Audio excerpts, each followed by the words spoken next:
I've been in the entertainment business since 1991. So, you know, about 24 years. Collectively, I have 14 albums under my belt. I have 7 or 8 that I have produced for myself in one regard or another, where it's a combined effort or a solo project. But total, I've had my hands in 14 total.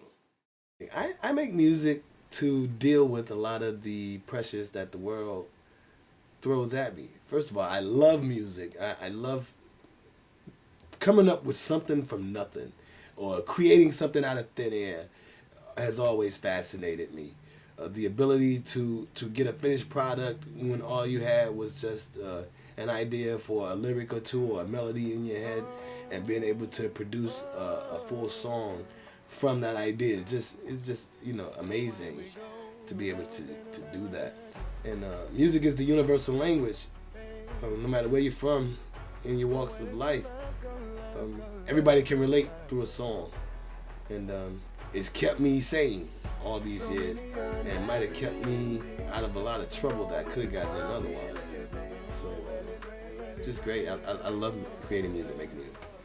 It wasn't love, they were just pretending. There's something wrong with this world we live in. They give it up, let it in. Our love is lost again, our love is lost. They say 60% of marriages end in divorce, and marriage is the equivalent of beating a dead horse. Maybe it wasn't really love, only feelings that were forced. The others are left wondering how that love changed course.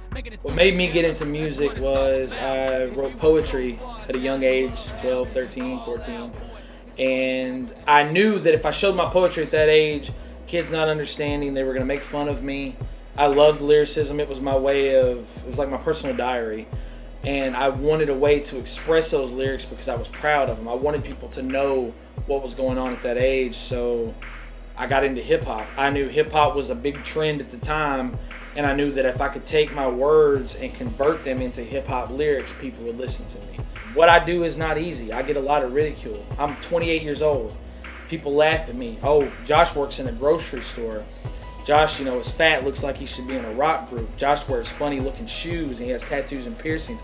I don't look like a hip hop artist. The last time I checked, I don't remember anybody telling me that there's some cookie cutter Build-A-Bear workshop where they pick out hip hop artists. I don't want to look like everybody else. I don't want to sound like everybody else. The music that I do, the music that me and my group do, is our heartfelt words.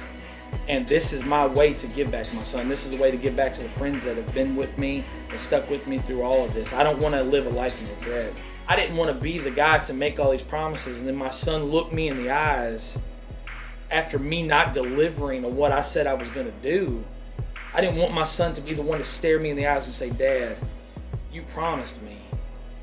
I couldn't be that. So what I do now, anything that I do for him. My background is growing up I was very into sports, very athletic. I wanted to win at all costs. And there's a lot of parallels. There's a lot of analogies when you're talking about sports and you're talking about life in general. And think back as a kid. You think back to the kids that, when the going got tough, when the extra wind sprint was asked to run, they didn't. They cashed out. Or maybe they didn't show up for the next practice because they quit.